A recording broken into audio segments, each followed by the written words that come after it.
I am thrilled to introduce Renee Breazeale. She is the founder of Victory in Time, but she is also the founder of a company called Victory Bolt and Specialty, which she built to multi-millions, sold for multi-millions. But her story about how all the things that she overcome to do that, and again, Joe, most businesses are, 1% of businesses make it over $1 million. And that's even less for a woman-owned business. And I love how she likes to introduce herself. It's she went from trailer park to country club, and it only took her 50 years.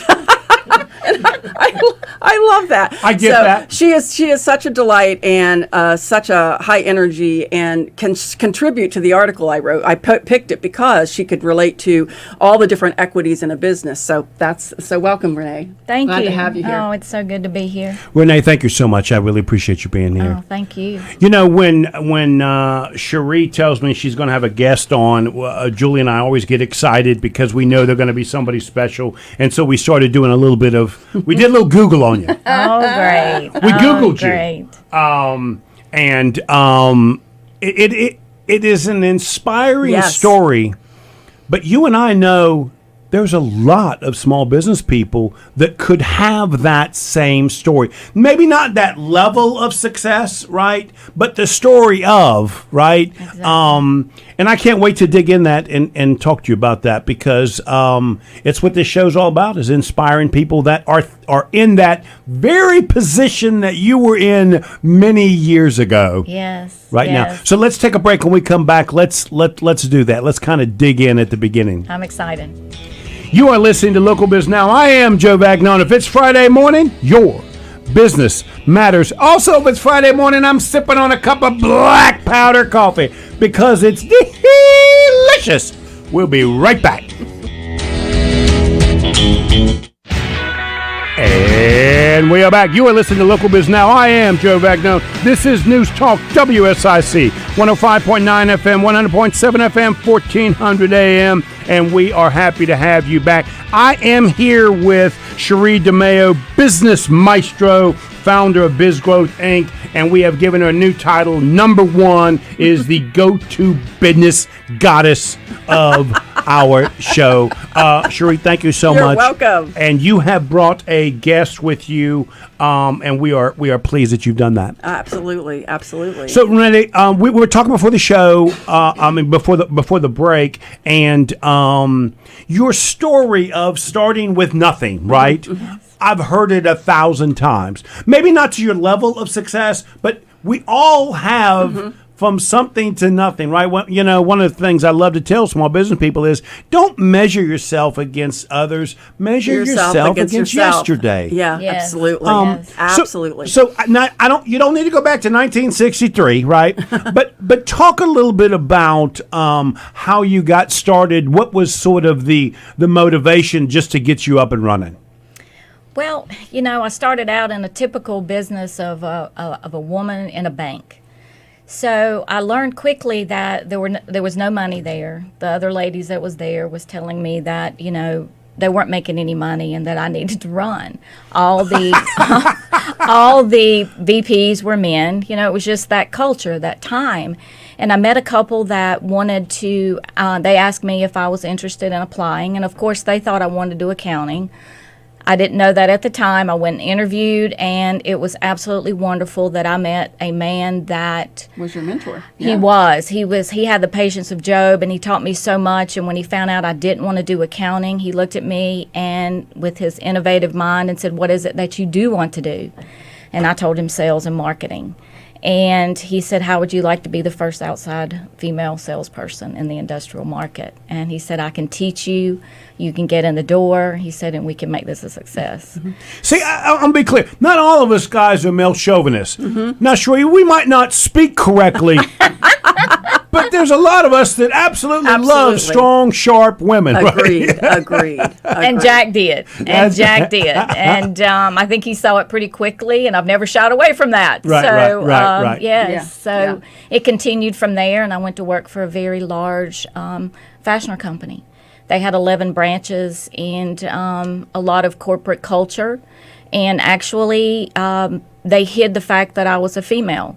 Back then, with no internet, at that point, I kind of tell my age, but there wasn't even a fax machine. Right. So, he hid my gender, and I was C.R. Johnson, territory number 2. And that did not become apparent until I started winning some awards and that she had to show up for best salesperson in a particular territory, and I had to stand up and accept the award, and mouths dropped. It was a moment. It was a moment.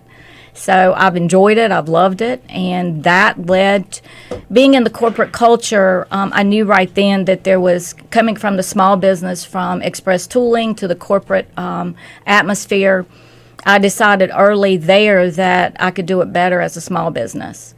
And an opportunity arose when the boat industry was really coming along, and stainless steel fasteners was kind of like up and coming, and the corporate company did not want to carry the inventory we needed, and that was my aha moment of, I'll do it. Right. And that's what started it. And it led from there. I met a couple of people that joined in with me, and I became part owner. Later to have the wonderful opportunity, through some diversity, some adversity, to own it outright. And that's when I realized I had no money. I had a dream, Right. but no money. Right. So then it was time to figure it out. Yes, I think for me, it was a blessing to have started out. I started out in the corporate banking world. Then I went to small business, then back to corporate. So it was a training ground for me to see what is best practices. And the corporate world,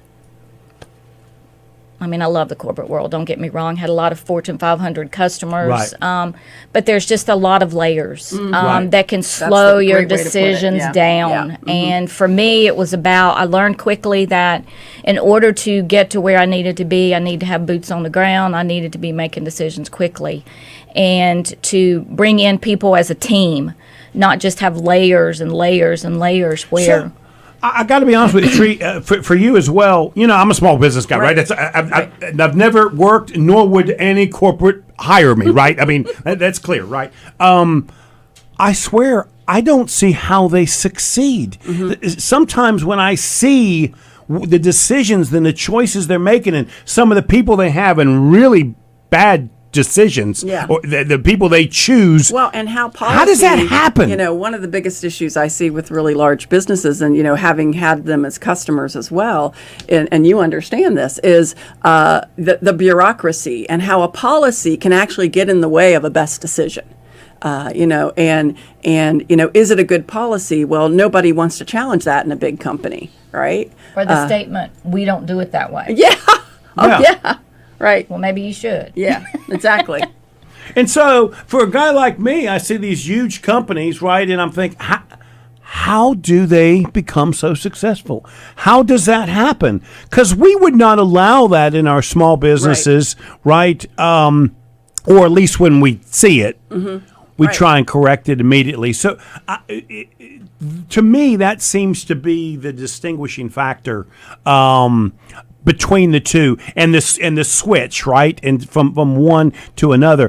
But it's interesting that you went from small business to a larger company, so that's probably how you were able to make that adjustment. Exactly, and that led me to be able to, it gave me some insight when I was calling on the larger customers, excuse me, that how they would operate, and then for me to figure out, excuse me, how I could make it easier for them, the individual that I was calling on. Well, you see, and that's critical, because making somebody look good in a big company is a really smart move, right? And I loved it. Yeah. I loved it. Yeah, And that's how I 'cause got my foot in the door. Yeah, because it was about them, not the company. Yeah. Exactly. So the other thing I like about your story is, I've always said this, it's the salesperson who is the horse that pulls the cart, right? Yes. Now, I'm a sales guy, so I've always thought maybe a little prejudice to this, right? But what you prove is really at a higher level, you really do have to have something other than this bean counting numbers skill set, right? And that's what your story seemed to say. Listen, you really got to have, we can call it a salesperson, but there's other characteristics, right? Yeah. To be able to run and grow an organization. Talk a little bit about those skill sets that you have that separated you from what I see as so many other people in the business world, because they think the numbers, and I'm not knocking the fact that you got to understand the numbers, but it really isn't the way you grow the business. Absolutely. For me, I knew I had to have the strong financial statement, or I wasn't going to be able to grow the company. I wasn't going to be able to reinvest in the company. So, I was attentive to the financial statement, but for me, with my background of sales and that being my passion, I was able to go out and meet people and develop relationships with those people. I want to step back to the conversation about the corporate versus the small business. One of the things I learned really quickly is your best employees are your happy employees. Right. And that was a big difference between the corporate world where the employees felt like they were on the outside looking in. Whereas with the small business, my intent was to take what I knew, share it with them, and bring them in as a team. And that worked out really well, because when I was out there pushing the ability that I had to sell and build relationships, I also used that same passion within the corporation so that the employees felt like they were a part of something, part of the team. They knew what was going on with the customer. We had our little, what we called our huddles, that we would have a stand-up huddle so they wouldn't be long-term meetings. We didn't have meetings about having meetings. Right. We went in there and we got the job done. So it was my passion. And what I started to experience early on was that trickled down to the bottom line. Pay attention to the expenses, pay attention to all of the lines in the financial statement, but keep the relationships going, keep the customers building, and it would trickle down. And if something got out of line, you paid attention to that. Right.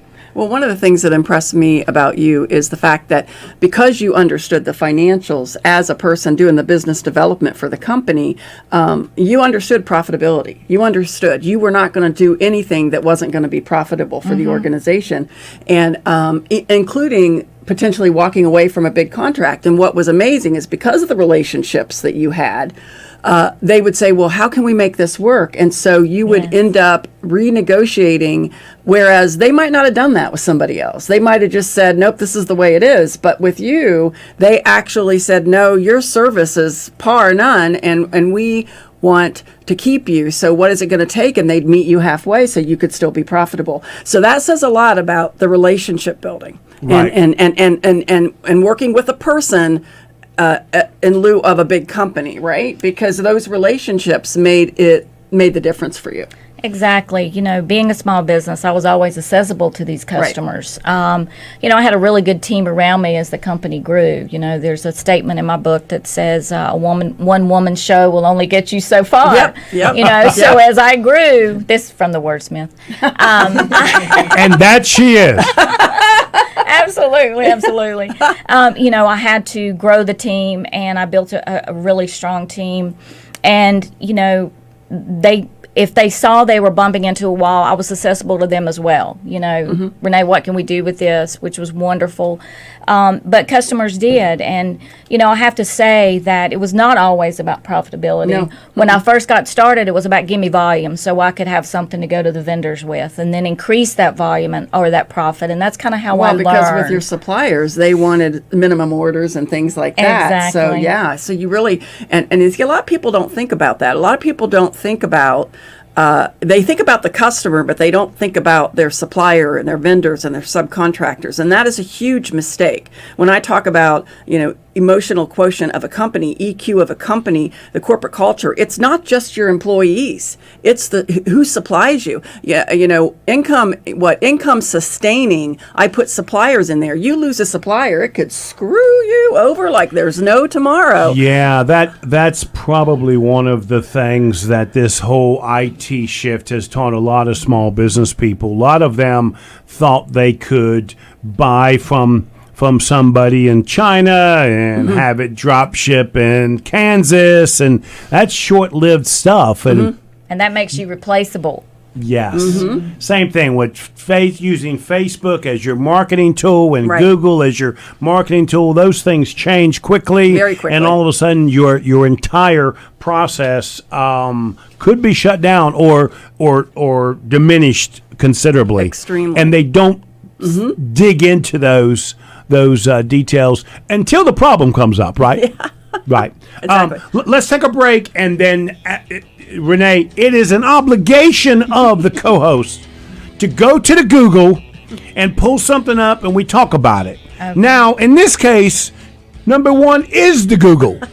So it will be her own article. I mean, all you people out there that think you're going to the Google because the Google knows, well, Sherre is the Google. So we have delivered the Google straight to WSIC, and we're going to talk about an article that she has written. I have read this article. It's one of my favorites. It is. I mean, well, 6 years ago I wrote it, but it was so perfect for Renee because I know she's lived every single one of these equities, so I look forward to talking about it. So let's take a break and we come back. You are listening to Local Biz Now. I am Joe Vagnone, and we are here with two sharp women. Isaiah, am I keeping up? Am I keeping up? Be honest. It's going to be difficult. Yeah, we'll see. If it's Friday morning, say it, Sherre. Say it. Your business matters. Yeah, we'll be right back. And we are back. You are listening to Local Biz Now. I am Joe Vagnone. This is the number one talk business show in all the villes. This is News Talk WSIC, 105.9 FM, 100.7 FM, and 1400 AM. I have a co-host extraordinaire, and she is Sherre DeMao. She is the business maestro and founder of Biz Growth Inc., and she has brought a guest with her. Renee, I am going to destroy your last name. Let me help you. Yeah, Okay. she's got a secret to it. Yes, it's Renee Breazeale, Chick-fil-A. Okay, so just think Chick-fil-A, Breazeale. It's really easy. And Renee sold her business in 2019 for multi-million dollars. Was one of the largest women-owned industrial companies in the Southeast. She also is currently doing some entrepreneur mentoring and is speaking as well. Let's talk, Sherre, just a little bit about what she's doing now currently. Absolutely. And I want to give a shout out to Phoebe Presler with Spark Publication because her manuscript called Soaring Through Adversity just finished. So her book hopefully will be out the end of this year. And it's all about what and this book is the impetus for what she wants to do now as well. The mentoring, and it's very specific, mentoring, speaking, and all of the profits for Victory in Time. I'll just tell you this right now. All the net profits. I'll just tell you this right now. If you'll send me a book, Julie will book you, and we'll talk about it. Absolutely. Again. That'd be great. It's one of my favorite things to do. That was something strategic I had in mind. Yeah. Imagine that. Yeah. If number one says it, we're going to do it anyways. I like it. But I love reading books and then talking about them. So, and Julie already knows that, so it wouldn't surprise me if Julie's already got that on the schedule. So that's great. That is fantastic. And I met Fabio through you as well. I believe. Exactly. Yeah. She even came and spoke to one of your small business events. She did. Has she been on the show? Yeah, that's a great. We might have to. Interesting. We might have to do that. Yeah. I can't remember, to be honest with you. Yeah. Okay. So. Renee, thank you so much for being here. Welcome. Thank you for having me. Really do appreciate it. Yeah. That book's going to be really interesting because I always wonder, right? What do my clients do once they get that big check? Because I don't know. They move on, right? You understand, right? Yes. So that'll be interesting. That'll be intriguing to see. That'd be the crazy. Okay, Sherre. Yes. Let's get back to business. Okay. You are to Google. Right. So what did you bring us? And Renee, please, this is important that you understand. This is one of the favorite parts of my listeners of the show because they like for me to disagree of stuff on the Google. Because, if you're not careful, the stuff you're reading on the Google could have been written by a 12-year-old. Yeah, right. Now, in this case, it's going to be hard to disagree, but please add I know, I was just going to say, I don't think you've ever disagreed with me. Yeah. Add your, I would say 2 cents, but your 2 million to it. Okay. Anytime that you want to. Yeah. Okay. And so the reason I chose this was specifically because of Renee. And it's all about the different equities in business. And I also chose it because when I wrote it years ago, you immediately were drawn to one of the equities you'd never thought about before. That's correct. And so there's 5 different equities that I talk about in this article. And before for we a get business. started, this proves how exceptional Sherre is at writing, because this is like an evergreen article, you understand? I mean, this has been around a while, and Renee, you and I will relate to it, right? Yeah. Even years later. Yeah. And so every business owner understands sweat equity, right? Okay, so I don't think I need to explain that, sweat equity, right?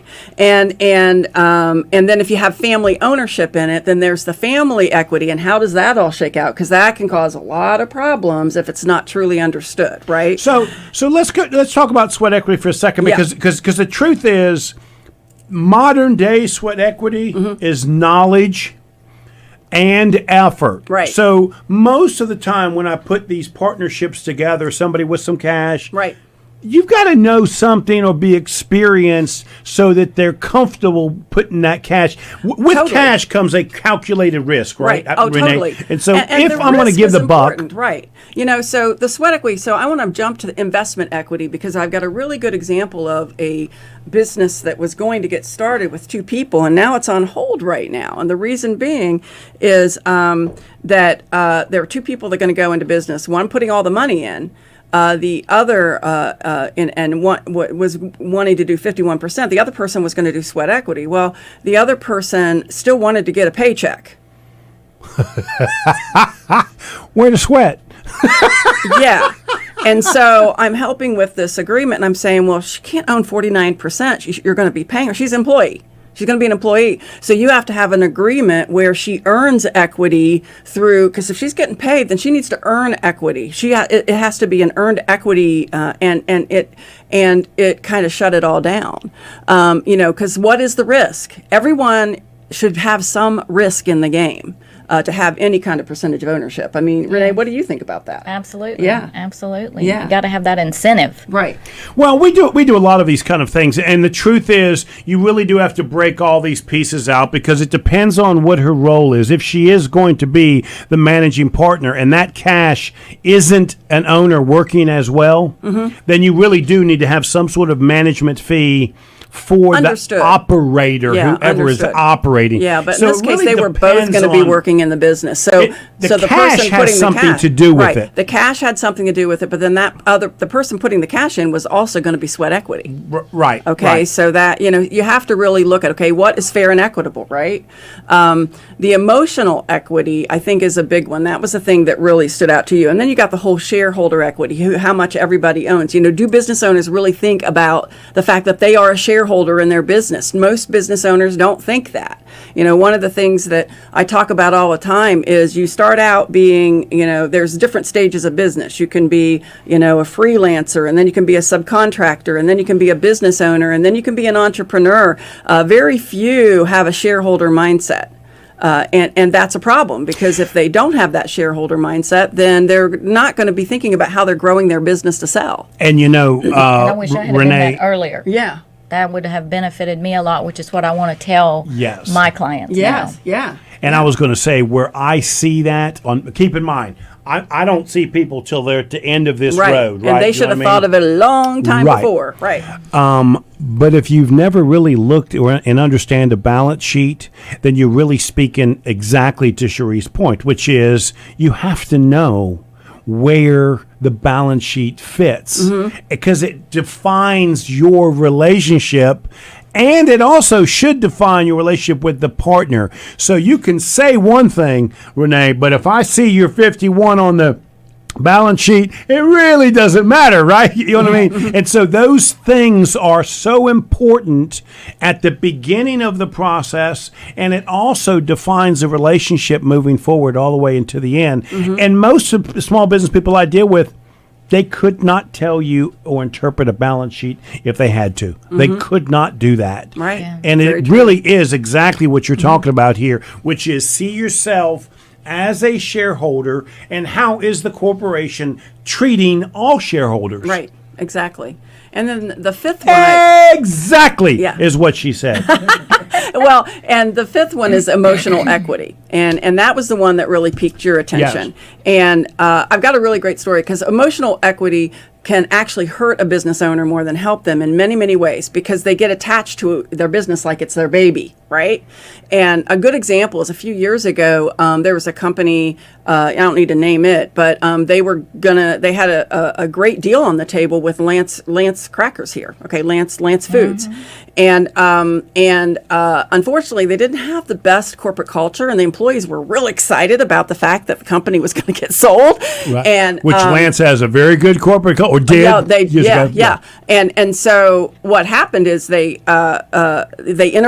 interviewed all the employees. They would definitely come, but then the owner, the owner wanted to stay. If he stayed, the employees were not going to stay. And so his emotional equity killed the deal because his ego got in the way, his emotional attachment to the company got in the way, and the deal just fizzled. Totally fizzled. And Renee, this goes back to the statement we just made. The owner should know its value because they should understand the balance sheet. Because if they do, they'll realize what the owner thinks he has may not be what he really actually has. And that the way you can start to measure that is absolutely starting with that balance sheet. Right. And, on the emotional equity side for the employees, you want them to have a lot of emotional equity, right? You want them to feel like they have ownership in this company. Even if they don't, they care so much about the success of the company. When you can create that kind of energy, that kind of passion. It's that's catch-22 for me. I've lost a lot of deals because the staff members had so much emotional connection. You call it, I love the word emotional equity into the business. No real equity, Renee, right? Right. You know what I mean? So when it's time to sell, they're not really getting anything, right? Right. But if they match the corporate cultures, okay, that's becoming really huge now. You probably are seeing it where deals, I don't want this company to buy me because they're going to mess with my employees and I want my employees taken care of. I think you had that, didn't you? Oh, my gosh. I mean, this woman speaks my language. Yes. We did have all that emotional situation going on because we had built this thing together. Right. In many cases. I mean, my tenure was tremendous, up to 25 years of employees that I had with me. Yeah. And, I actually have stated that when I was anticipating this particular sale, and I had turned down people for several years that were competitors. I knew their culture. I could take their customers from them. So I knew that wasn't who I wanted to own my company. That they ended up, I felt like I was cheating on my employees because I was doing this behind their backs, but I had to because they were so emotionally connected to this, but it was the best thing for them. For that company to grow any further than I had taken it, we needed this change. So it was in their best interest, but I had to put the whole deal together and make sure everyone was going to stay.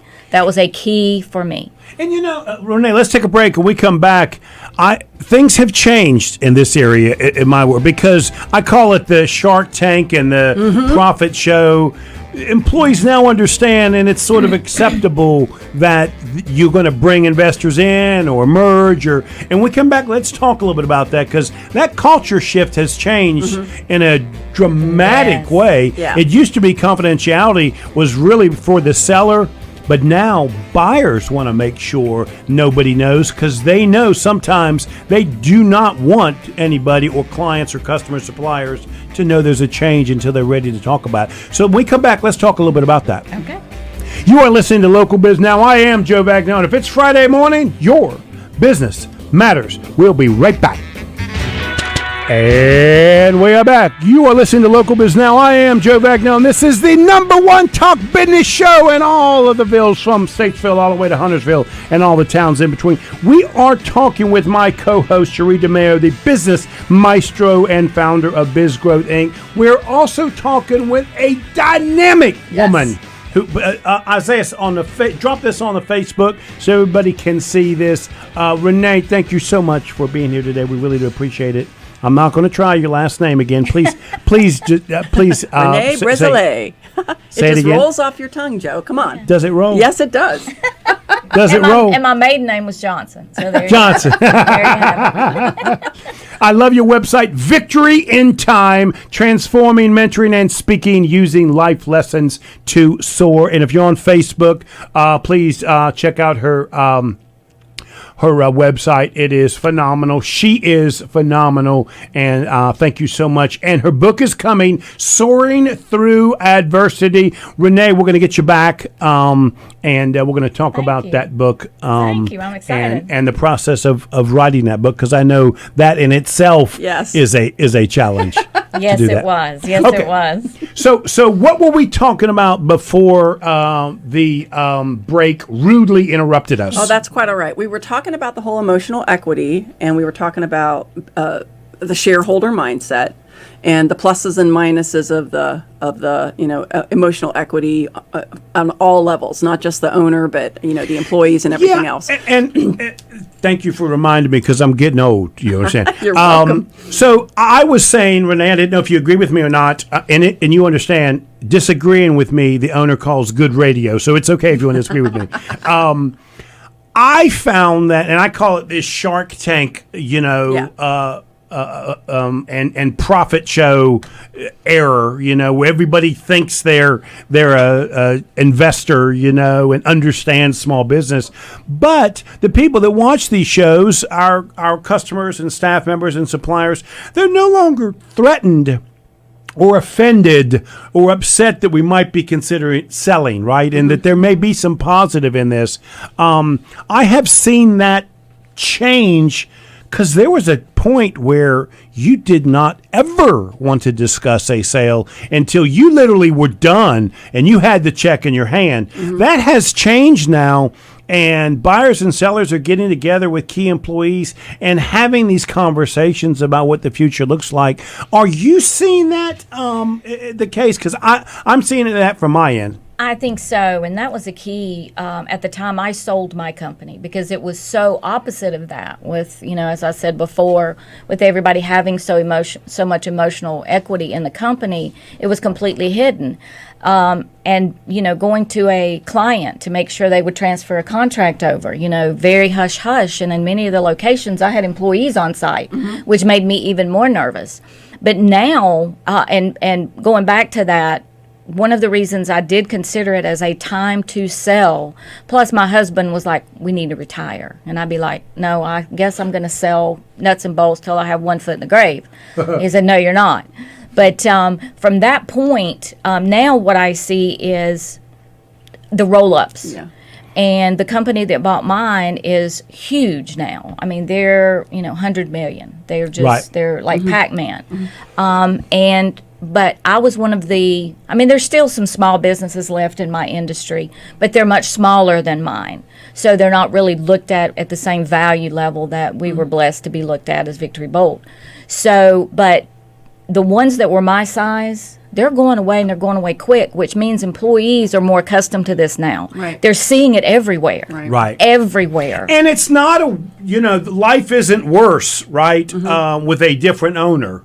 And so that's what I think is happening. The other thing I see that's happening with transactions is it seems to be that buyers are more concerned with the confidentiality than sellers. It used to be we didn't want anybody to know, right, that this was happening. Now buyers are making sure that everybody has signed confidentiality statements before they even start looking, because they don't know what the transaction is going to look like, and they want to control what that transition looks like, because that's part of the value. Sometimes it's the owner staying or key employees staying and that sort of stuff. Yeah, Yes. exactly. Yes. Yeah. I did something kind of unique where I offered a stay bonus through the first year of the transition, because I wanted them to have an incentive to stay, but I also wanted them to stay long enough to understand themselves. Is this where I want to work? Right. And make plans for themselves along the way without finding themselves, oh my gosh, what am I going to do now? And that worked out really well. We had 100%. But they also, because they had bought into it, they wanted to see what was going to happen. And I encouraged them to say, this is going to provide more opportunities for you than what I could have done. And that's just not that's not puffery, right? No. As Judge Judy was saying. I mean, that's real. A larger company can provide you some opportunities that otherwise you probably would have never gotten hired to be involved in that company to begin with. Exactly. Because they wouldn't know you. Right? Exactly. So we got somebody on the book, Jesse Hendrick. He's saying, I sure wish I could meet Renee. She seems fantastic. Let me just take, okay, first of all, Jesse, I don't know who you are, but she's married. Let's be clear about that, Jesse. Other than that, you can go to her website. It is victoryintime.com, and she'll be more than happy to talk with you about that. Sign up. Sign up on my Sign website. up. Yes. Sign up. Yes.